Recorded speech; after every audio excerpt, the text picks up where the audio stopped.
नमस्कार, आप देख रहे हैं फाइनल पोस्ट आदर्श के साथ। जैसे कि आप सभी लोग जानते हैं, आज पूरा भारत बंद था। सुप्रीम कोर्ट के आरक्षण के फैसले के आने के बाद दलित संगठनों ने ऐलान किया था कि भारत में बंदी रहेगी और इसके विरोध में आंदोलन और प्रोटेस्ट जारी किया था। लेकिन सबसे बड़ी दुख की बात यह है कि जब हमारे मीडिया सहयोगियों ने उन आंदोलनकारी प्रोटेस्ट कर रहे हैं, रोड जाम कर रहे हैं, ट्रेन बंद किए, चक्का बंद करने वाले, दुकानें बंद करने वाले, बाजार बंद करने वाले, उन सभी आंदोलनकारियों से जब हमारे मीडिया सहयोगी ने बात किया तो उन्हें यह मालूम ही नहीं था कि हमें भारत बंद क्यों किए हैं, ये दुकानें क्यों बंद करवा रहे हैं, रोड क्यों जाम किए हैं, ये आगजनी करके लोगों को परेशान क्यों कर रहे हैं। उन्हें यह मालूम ही नहीं था कि आज हम भारत बंद क्यों कर रहे हैं, किसके विरोध में कर रहे हैं। और ये बहुत सोचने वाली बात है कि इतना बड़ा आंदोलन का आह्वान करना और उसको सफलतापूर्वक पार भी कर जाना, लेकिन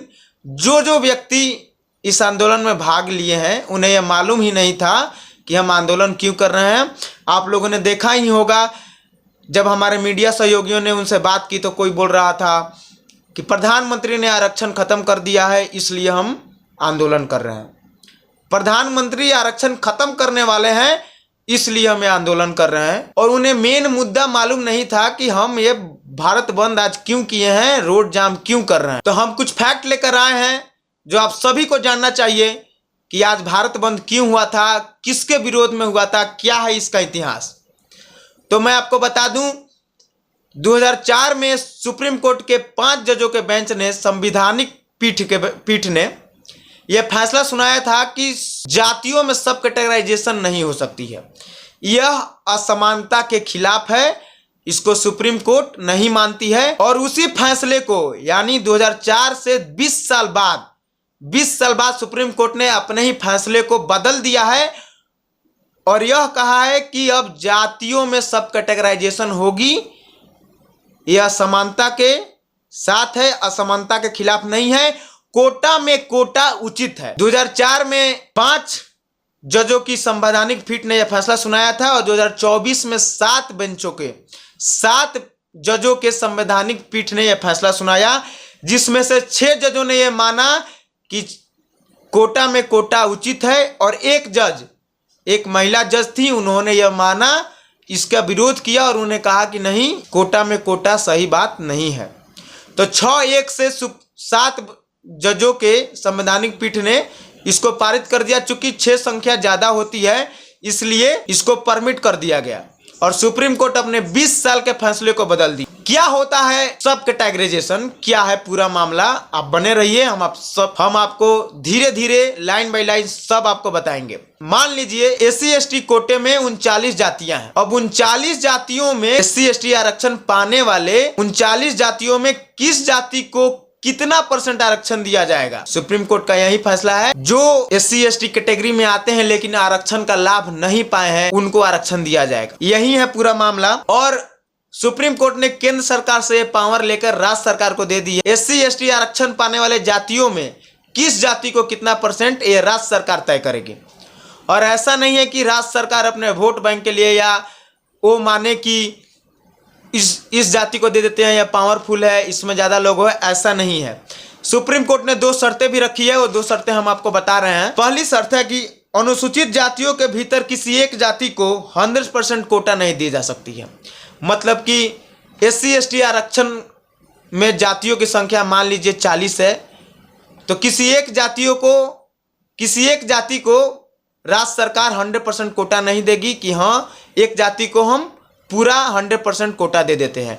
और दूसरी शर्त यह है कि अनुसूचित जाति में शामिल किसी जाति के कोटा को तय करने से पहले उसकी हिस्सेदारी का पुख्ता डेटा होना चाहिए।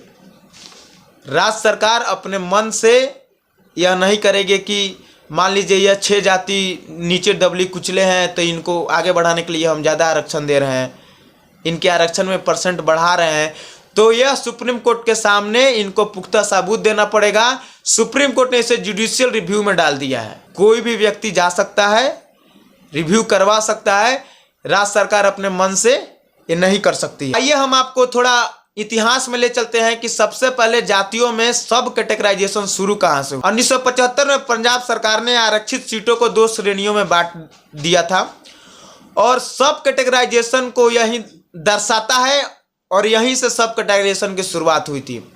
पंजाब सरकार ने 2 श्रेणियों में बांटा और सरकार चलाई, 30 सालों तक सरकार चलाई पंजाब सरकार ने बिना कोई दिक्कत के। लेकिन 2004 में किसी अन्य राज्य यानी आंध्र प्रदेश के एक विवाद में सुप्रीम कोर्ट, किसी और राज्य के विवाद में सुप्रीम कोर्ट ने 2004 में 5 जजों की संवैधानिक पीठ ने यह फैसला सुनाया कि कोटा में कोटा असमानता है, जातियों में सब कैटेगराइजेशन नहीं की जा सकती, क्योंकि आर्टिकल 141 सुप्रीम कोर्ट का आर्टिकल 41 कहता है कि सुप्रीम कोर्ट के फैसले को हर एक राज्य को, हर किसी को मानना पड़ेगा। तो पंजाब सरकार को भी इस फैसले को मानना पड़ा और उन्होंने, पंजाब सरकार ने जो निर्णय लिया था जातियों में 2 श्रेणी में बांटा था, उसको खत्म किया था। इसके विरोध में पंजाब सरकार ने 2006 में सुप्रीम कोर्ट में अपील भी किया था, लेकिन सुप्रीम कोर्ट ने यह कहकर मना कर दिया था आर्टिकल 41 के तहत आप सभी को यह बात मानना पड़ेगा, जातियों में सब कैटेगराइजेशन उचित नहीं है। फिर 2010 में पंजाब सरकार ने एक दलील लेके गई 1992 में Indira Sahni versus union of India के केस में। वहां पर भी ओबीसी में क्रीमी और नॉन क्रीमी लेयर में बांटा गया था सब कैटेगराइजेशन, और ओबीसी में 2 भाग, क्रीमी लेयर और नॉन क्रीमी लेयर। इसी को दलील देते हुए पंजाब सरकार सुप्रीम कोर्ट का दरवाजा खटखटाई, सुप्रीम कोर्ट ने इसे एक्सेप्ट किया और 10 साल बाद यानी 2010 में इसको एक्सेप्ट किया। 2020 में उन्होंने कहा कि हम बेंच बनाएंगे और 2024 में उन्होंने जनवरी में 2024 के जनवरी में उन्होंने 7 जजों की संवैधानिक पीठ बैठाई और 1 अगस्त को अपना फैसला सुनाया और अपने 20 साल पीछे फैसला जो लिया था उस फैसले को बदल दिया और सुप्रीम कोर्ट यह माना कि कोटा में कोटा उचित है और इसको उन्होंने परमिट किया। सुप्रीम कोर्ट ने क्या कहा, राज्य सरकार अनुसूचित जातियों में यह सब कैटेगरी बना सकती है। राज्य सरकार को यह पावर दी जाती है कि वो अनुसूचित जातियों में सब कैटेगरी बना सकती है, जिससे मूल और जरूरतमंद कैटेगरी को आरक्षण का अधिक फैसला होगा। यानी जिनको आरक्षण का फायदा नहीं मिलता था कैटेगरी वाइज, जो SC ST जाति में आते थे पर उनको आरक्षण का फायदा नहीं मिलता था, उनको यह फायदा मिलेगा। यही थी पूरी जानकारी, क्या सुप्रीम कोर्ट का फैसला था। नमस्कार, देखते रहिए फाइनल पोस्ट।